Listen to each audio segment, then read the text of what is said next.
নমস্কার বন্ধুরা, আজ বহুদিন পরে আবার আপনাদের আমার লেখা একটা কবিতা শোনাবো। বহুদিন বিভিন্ন ব্যক্তিগত কারণে আপনাদের কবিতা শোনানো হয়নি। আশা করছি আবার নিয়মিত শোনাতে পারবো। যাই হোক, আজ যে কবিতাটা আপনাদের শোনাবো সেই কবিতাটার নাম ভালো।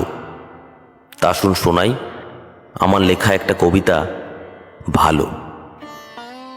আমরা এমন এক সময়ের মধ্যে দিয়ে হেঁটে চলেছি যেখানে সবাই সবার পিঠ চাপড়ানোতে ব্যস্ত।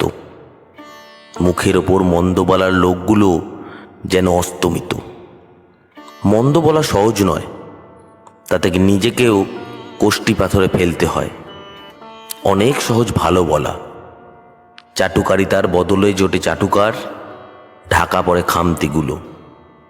আমরা এমন এক সমাজে বাস করছি, তুমি যাই করো পাবে হাততালির ডালি, পেছন ফিরলেই উঠবে সমালোচনার ঝড়।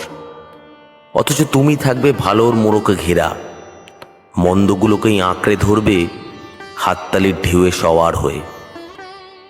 আমরা এমন এক যুগের পিঠে সওয়ার হয়েছি যেখানে সবাই স্বরচিত এক বলয়ের মধ্যে আছে, ভালোত্তর বলয়। কেন্দ্রবিন্দুতে সে নিজেকে নায়ক বানিয়ে উঠছে পাহাড় চূড়ায়।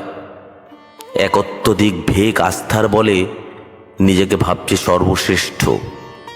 কেউ নেই সত্যিটা বলার, কারণ সবাই নিজ বলয়ের ভেতর। সেই শিশুটাও আজ উধাও, যে বলবে, রাজা তোর কাপড় কোথায়? ধন্যবাদ।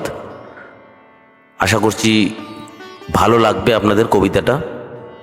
যদি ভালো লাগে লাইক করবেন, বন্ধুদের সাথে শেয়ার করে দেবেন।